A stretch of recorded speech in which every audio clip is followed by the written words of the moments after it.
Hello, everyone. Welcome to the Blackshirt Breakdown. My name is Steve Marik. I'm a staff writer at Inside Nebraska, and he is Jay Foreman, our NFL veteran and former Nebraska Blackshirt. Jay, we are back again with another class of 2024 Husker recruit here. How you doing?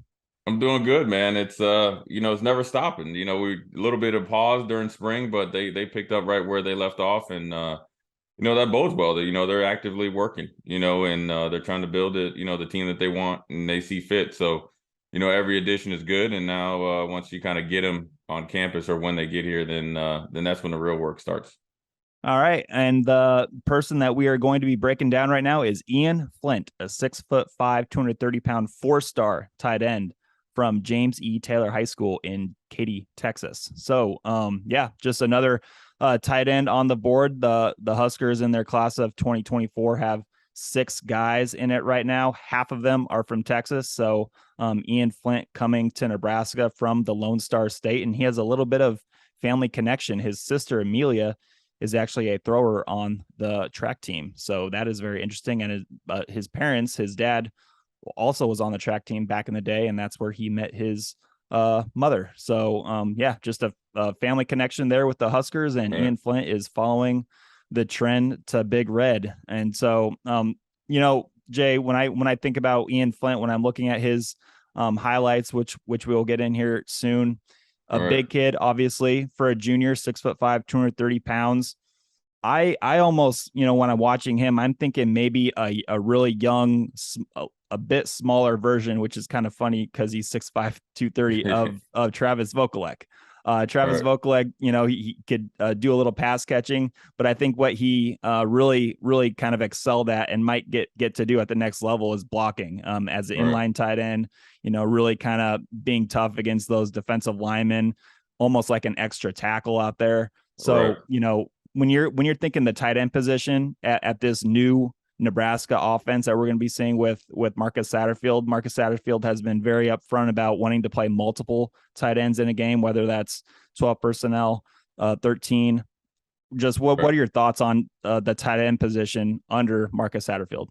Yeah, I mean, I think when you look back at South Carolina and everybody goes back to that Tennessee game, and I always Yep. looked and then I talk about number 44 for South Carolina where he was able to do multiple things. He's 6'5", I think 245, 250. He could be really effective in the short area passing game. I felt like he was really good at resetting the pocket, for Spencer Rattler, who's a little bit shorter, Mm-hmm. but then allowed him to get out in space. And then I think the route combination along with the personnel really fit well with his play calling. So if he can, replicate that, I think it's an offense that can be pretty consistent, with the crossing routes, the area routes, and the flood routes and stuff like that. Whereas you're eliminating um the process of overthinking for a quarterback, and so the reads are pretty clear. But then also when you're mixing in a little bit of a running game and then also quarterback run, you need tight ends that are able to be big enough to reset the line of scrimmage,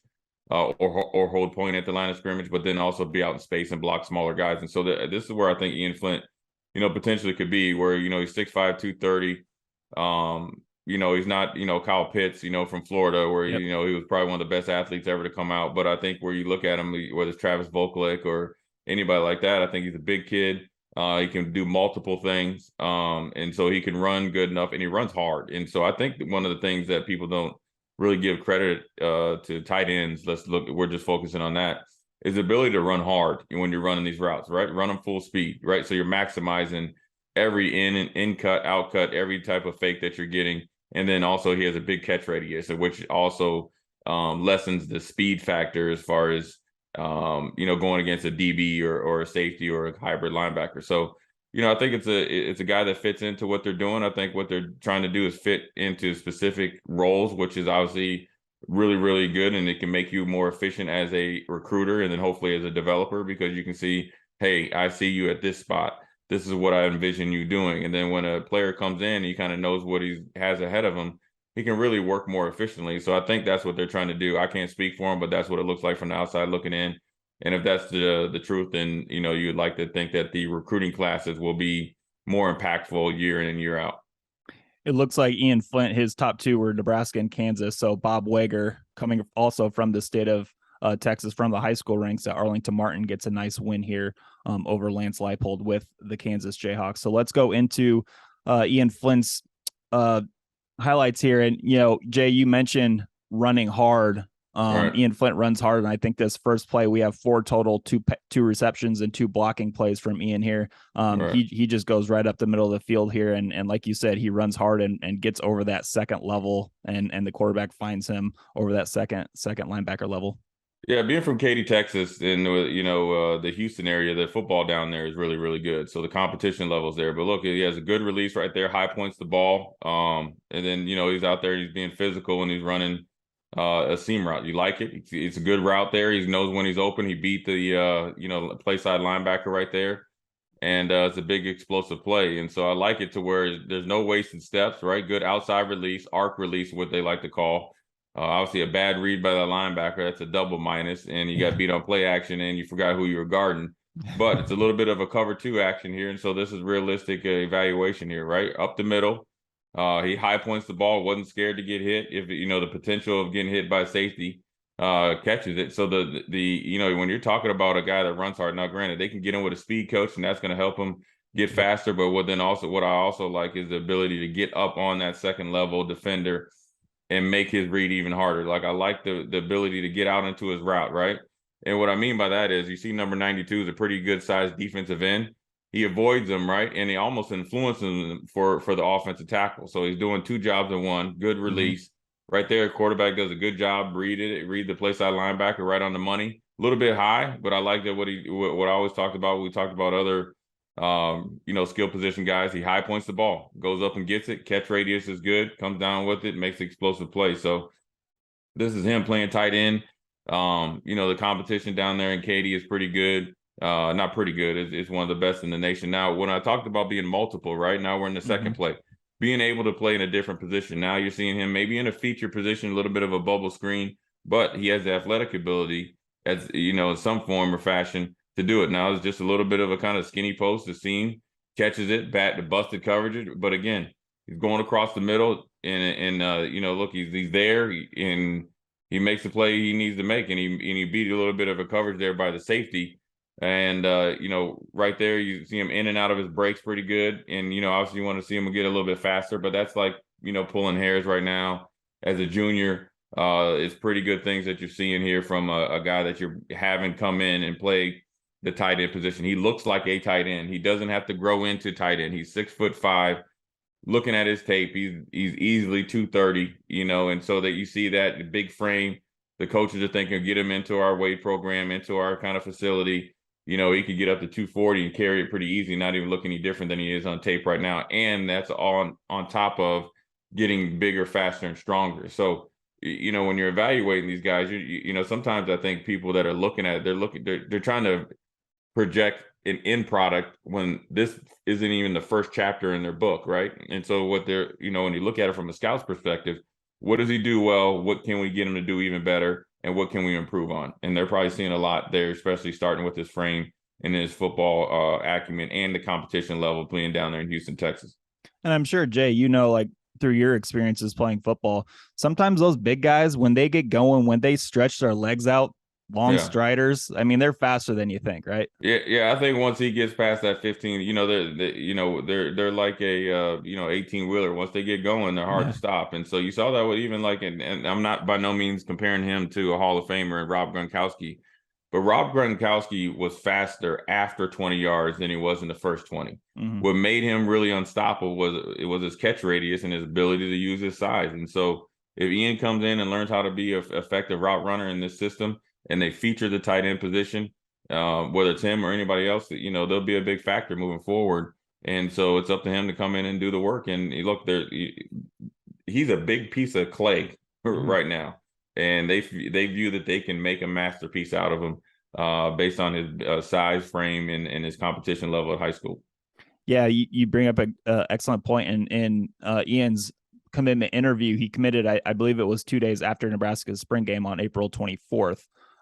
He mentioned in his interview with our own Greg Smith that he was excited to get to know and to get to work with Corey Campbell, the strength and conditioning coach. So, I think Ian himself understands, he's got the physical tools right now. He's got the size, the God-given size. And now the next step is to, work on movement and everything and just become a better player. But like you said, Jay, he's only a junior in high school right now. He's got his whole senior season ahead of him. Right. He's got so much more room to grow. And, it's not fair to kind of label him something right now because he's just so young. But right now, let's get into the final two plays here.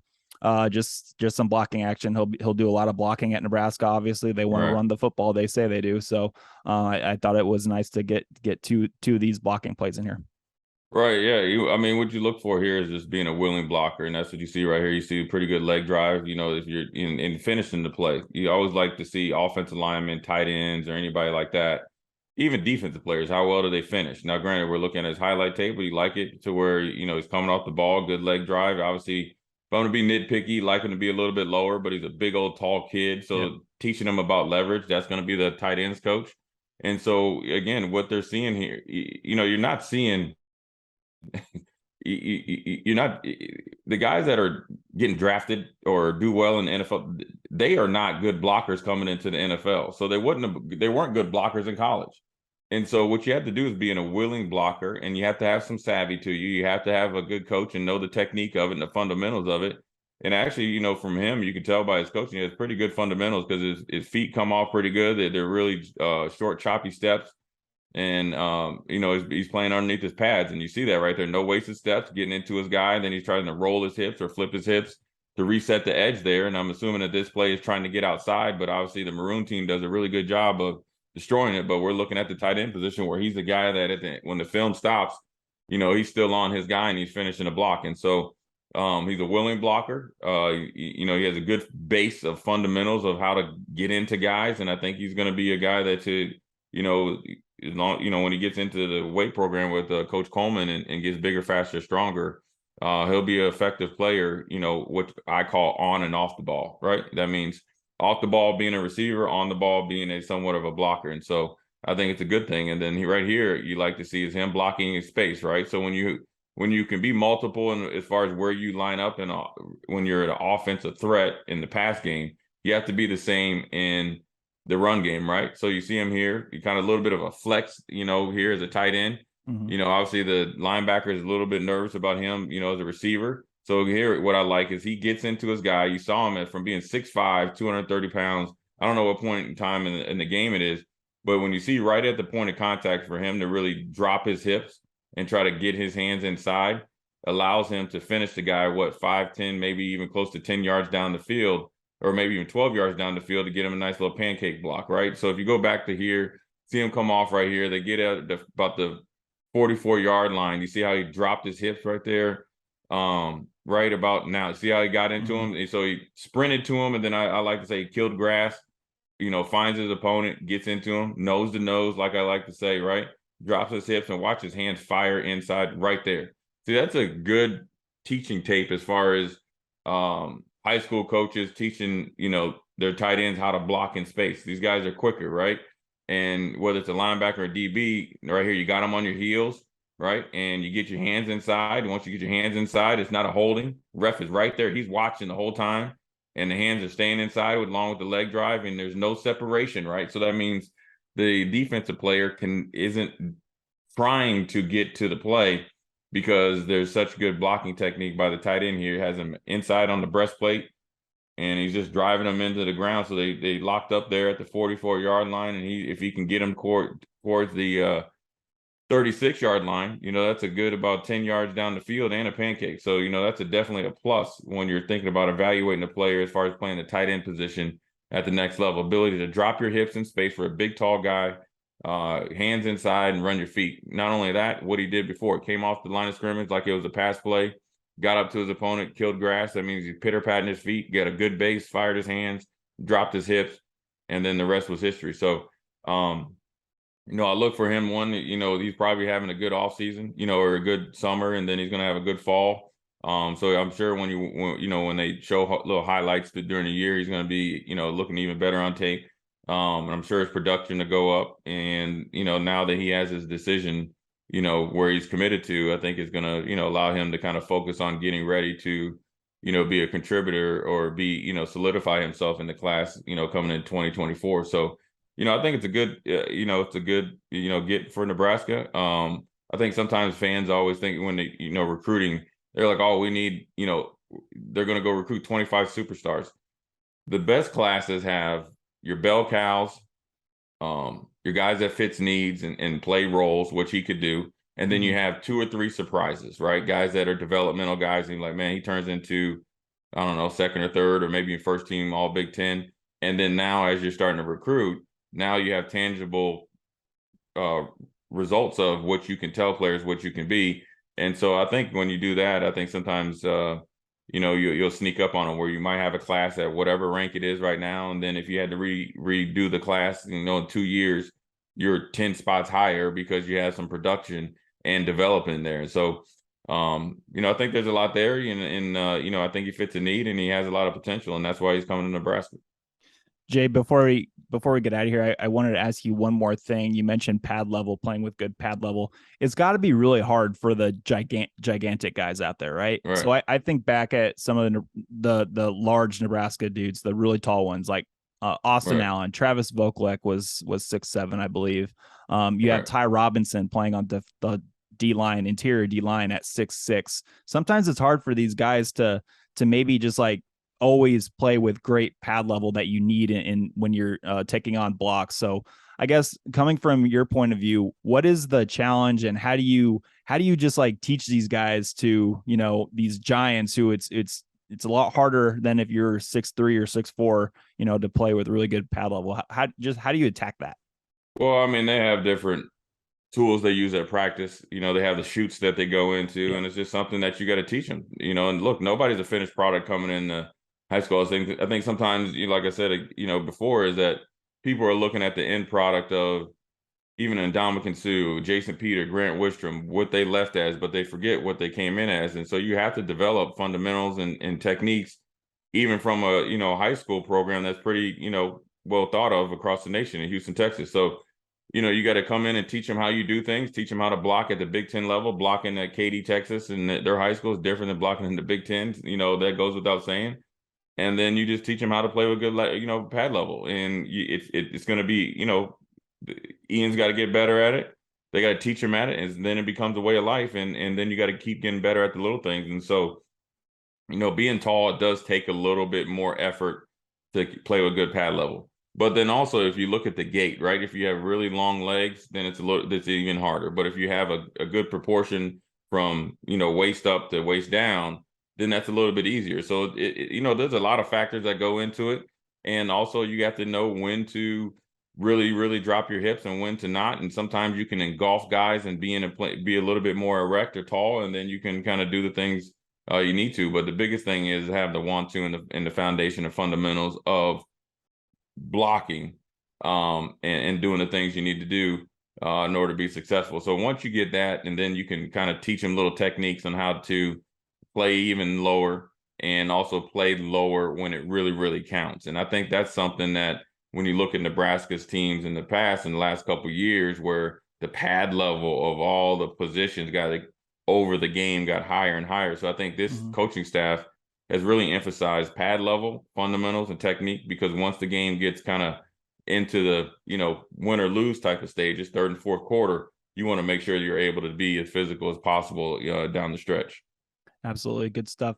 Okay, Jay, that was Ian Flint. That was the Blackshirt breakdown for Ian Flint out of Katy, Texas, James E. Taylor High School. And we will be back with yet another Blackshirt breakdown whenever the Huskers snag another 2024 guy. We'll see you guys later.